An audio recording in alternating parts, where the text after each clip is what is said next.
Herkese merhabalar arkadaşlar. Bugün sizlerle birlikte mavi köpükten uçurtma yapmayı deneyeceğiz. İnşallah olur ve emeğimiz boşuna gitmez. Hadi videoya geçelim. Şimdi arkadaşlar ilk önce burayı kırıp, yani tekini kırıp geliyorum arkadaşlar. Evet arkadaşlar, şu an bir tanesini şöyle kestim. Evet, 2 tane daha kesip geliyorum hemen.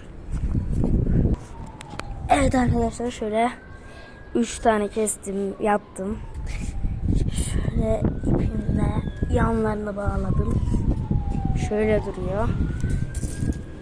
Ve bu kadardı videomuz arkadaşlar. Şöyle gördüğünüz gibi ayarı bu videoya